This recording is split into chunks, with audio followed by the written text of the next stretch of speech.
Hi everyone, this video will be a short introduction to the robot operating system, also called ROS. So first of all, what is ROS? Well, it is not an operating system, so it's not like Windows or Linux or Mac. Instead, it's software that provides many useful things for robotics. Useful here is a bit of an understatement. A lot of the things it provides are really fundamental software services that we need. So we need a way to communicate between processes. We need some kind of visualization software to work with. We need a way to manage transformations on our robots and in our scene. And we need a package and build system to maintain all of the packages that we want to work with ROS. So I think a more apt description of ROS is that it's a middleware framework for robotic software. And if you're not familiar with middleware, it's just software that provides services to applications beyond what's available from the operating system itself. So in our case, these are services that we need when working with robotic applications, so we would refer to ROS here as middleware. ROSCOM is the software stack that handles the inter-process communication within ROS. So if we have two processes, A and B, and A wants to send some data over to B, what's going to happen is the data itself, maybe it's represented as a string, it gets serialized down to a byte stream. That byte stream is what's sent across. Whenever it gets to B side, B will deserialize it, so take it from the byte stream and put it back into its original data type. This can get a bit more complicated if you have higher level data types that you want to send across. So a really common one is a path for some robot to follow. So we have a bunch of points here. We can serialize the points. So for instance, we might say the first byte is going to be in, so the total number of points on the path. And then we just send across each pair of points until we get to the very end. We send this huge byte stream across. It gets over to the other process, which then deserializes it and puts it back into a more readable format. A really nice thing about this is the sending data part of this is really only like one line of code that you need to do. The receiving data part of it is a few more lines of code, but probably no more than 4 or 5 depending on what you're doing. All of this is thread safe as well, so you don't need to worry about that. ROSCOM uses something called a publish subscribe pattern. What that means is that whenever a process wants to send out some data, it, quote, publishes that data on a certain topic. And any process that is interested in that data would, quote, subscribe to that topic in order to get the data. So we don't necessarily send it directly from A to B. Instead, process A would publish some data to whoever is interested. And if process B over here is subscribing to it, then it would receive that data. And so what you see down here is just a tiny setup where process A is publishing data on 3 topics, topics A, B, and C. And they have different types. Some of them have the same type here. Process B is subscribing to 2 topics. Process C subscribes to 1 topic. And process A also subscribes to a topic called D, which is being published by C here. So every process can publish and or subscribe to as many topics as it needs to. And routing all of this data to the correct nodes that need it, that are subscribing to it, is handled by ROS.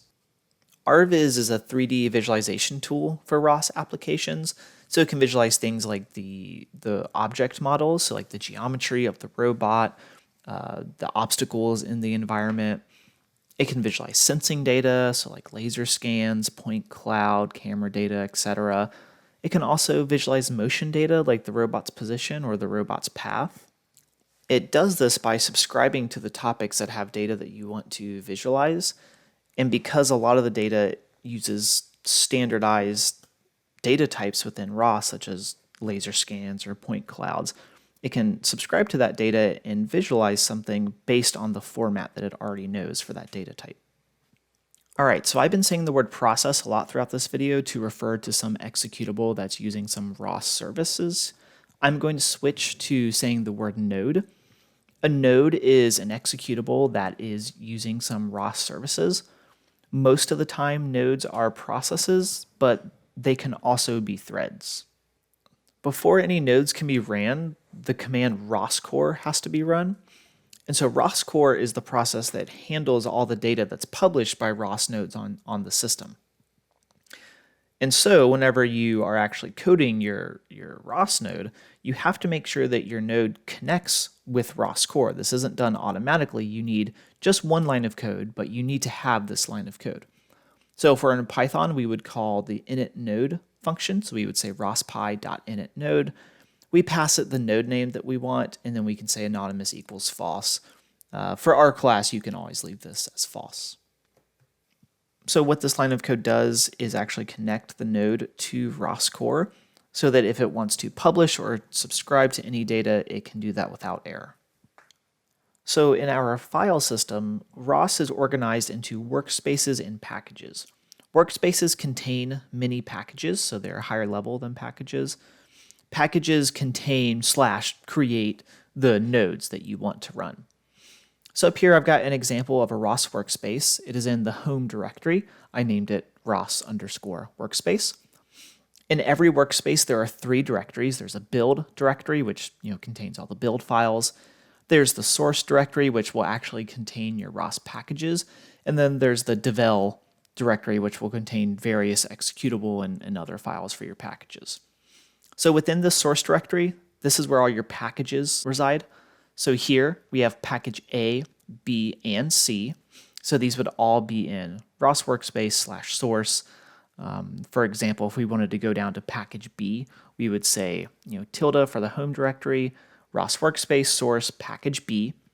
Within each package, there's a CMake list and a package XML file. These are to configure the build settings for your package in case you have any nodes that need to be built.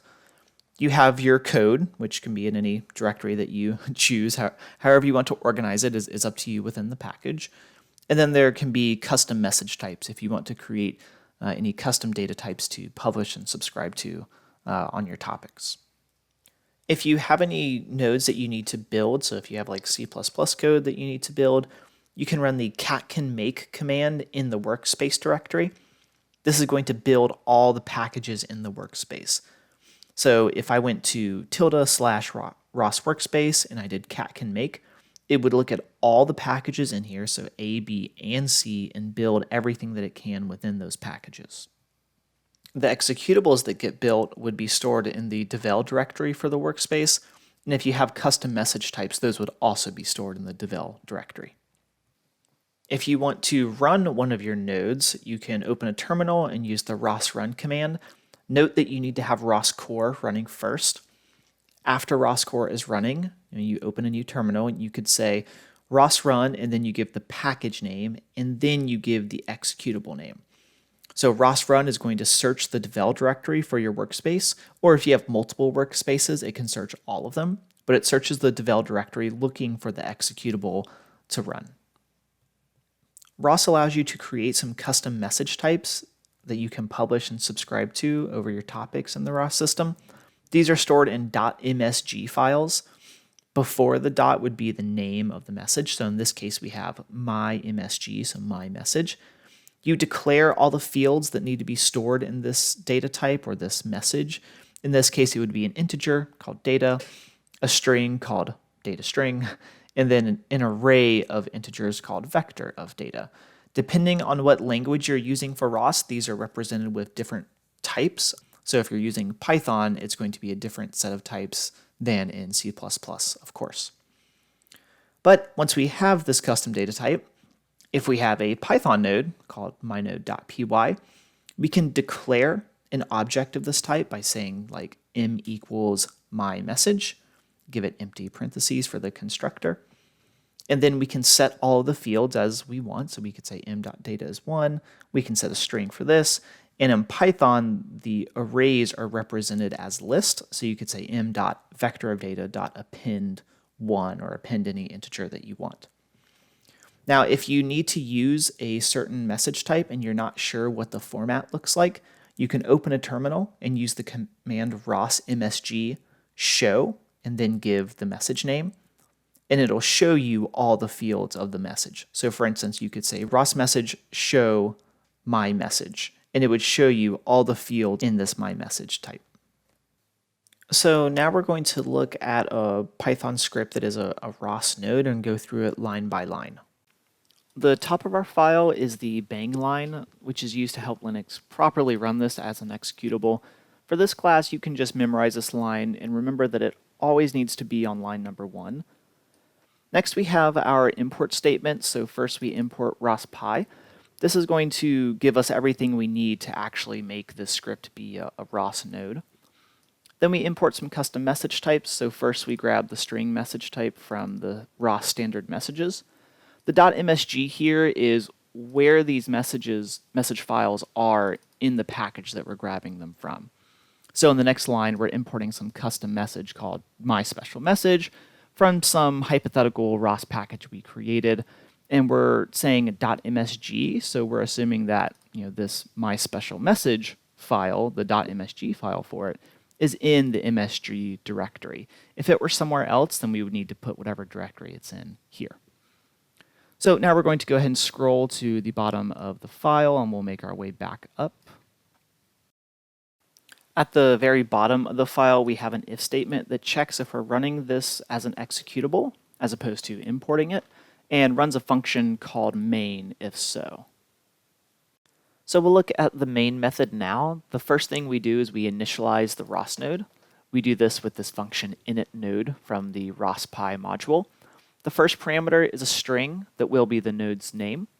The second parameter is a flag for if your node will be anonymous on the network or not. For this class, you can just always set this equal to false. We don't really have a purpose for setting it to true. So next we're going to set up our subscribers. We're going to use the ROS.py module in order to do this.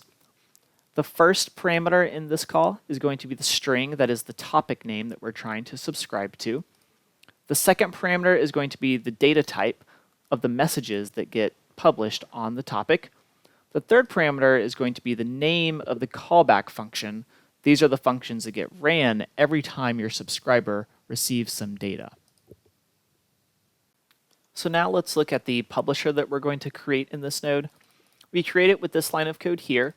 We're using the ROS.py module to get access to the constructor. We're storing the object this time. We did not have to store the objects for the subscribers, but we do need to store the objects for the publishers. The first parameter here is a string that is the topic name that we're going to be publishing data on. The second parameter is the data type of the messages that we're going to be publishing. And the third parameter is queue size, which I'm passing in a value of 10 for. Parameter deals with the scenario where there's a heavy load on the network and we might not be able to pump out messages as fast as we want to.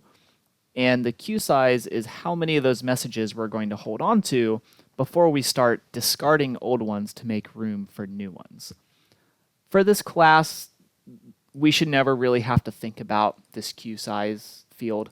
So you can always just pass in a value of 10 or 100, either one. You shouldn't have to think about this too much, and it shouldn't really come up for this class. So next, I just have this sleep call, ROS.py sleep, for half a second. I do this to give our node some time to connect with ROS core. I find that in practice, when I have not slept before I start trying to publish data, for some reason, the data does not actually get published, so I just do a very brief sleep. You could probably even sleep for less time than this to give the node just a moment to connect with ROS core, and then we can publish objects afterwards. So now we should be able to publish a string object. So we can create one here, creating this reference variable called myString. And then we want to set the data field to be the contents of the string, the string that we want to publish. And then we use our publisher object to just say pub.publish, so it has a method called publish, myString, so our string object here. This will actually publish our string through the network to all the nodes that are subscribing to it. So to summarize everything we talked about how ROS is a middleware software stack for robotics applications. It implements a dynamic and robust communication protocol, visualization, perception, etc. ROS is organized into nodes, packages, and workspaces. Each node can publish and/or subscribe to data on, quote, topics, and we can create custom message types that can be defined and used in our own ROS nodes.